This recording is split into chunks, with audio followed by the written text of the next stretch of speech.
day once again to each and every one of you. I hope all is well with you on today. This is a continuation of a 10-part video series on basic piano and basic theory. On today's edition, we're going to talk about intervals and how they are constructed. So let's go to work. Let's first talk about what the definition of an interval is. An interval measures the distance between two notes. The first type of interval we're going to talk about is called a generic interval, which are measured on the staff. Let's look at the first type of interval. When two notes occupy the same line or space, they are a first or a prime apart. Now, notice we are not talking about the name of the note. The name of the note is not important. What's most important is the distance. And as you see here, they're all first or prime. Now, when you see accidentals are ignored when measuring generic intervals. Only staff position matters. So it doesn't matter if it's C to C sharp, or D to D flat, or A sharp to A flat. It's good that you know the notes, but when we are talking about intervals, the distance is the only thing that matters. So now let's look at the second. This is the second interval. Notice from C to D, the distance is a second. From D to E, the distance is a second. From E to F, the distance is a second. And the further you go out in distance, the interval is larger. This is what a third looks like. Now, let's look at how it's written. Even though it's written this way, or if the notes are stacked on top of each other, is still a third. So from C to E is still a third, just like D to F or E to G. Notice we're only talking about the distance between two notes. Here's what a fourth interval looks like. From C to F is a fourth.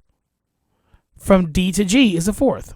From E to A is a fourth. And as you can see, the further we go up on the top note, the interval gets bigger. So from C to G is a fifth. From D to A is a fifth. From E to B is a fifth. Now here's what a sixth interval looks like. Notice as the notes on the top keep going up the staff, the interval gets bigger. Now this is what a sixth interval looks like. Notice the line. We're still talking about the distance between two notes. So from C to A is a sixth. And like I said, it doesn't matter how you write it, whether it's this way, diagonally, or straight up. Right here from D to B, the distance from D to B is a sixth. From E to C is a sixth. Let's go to the seventh. From C to B is a seventh. So is from D to C, and from E to D. And then of course you have the octave or the eighth. Now, there's one more thing that I need to show you about intervals, and especially in these called generic intervals. I want to show you how you get to the number. So let's just take, for example, the fourth.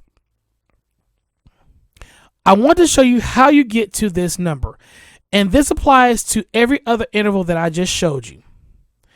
The way you discover what the number is or what it means is you count from the starting note to the ending note, and that gives you the distance. So, for example, from C to F is a fourth. So you're going to count C is 1, D is 2, E is a third, and F is a fourth. So from C to F is a fourth. Let's try one more. Let's go to the sixth, and let's look at the second one. You're going to start on D. So D is 1, E is 2, F is 3, G is the fourth, A is the fifth, and here was you derive at the sixth. So from D to B is a sixth apart. Let's try one more. Let's go to the seventh. We're going to start on E. So E is the first, F is the second, G is the third, A is the fourth, B is the fifth, C is the sixth, and here you derive at D, which is the seventh. So from E to B is a seventh. And that's how you construct generic intervals.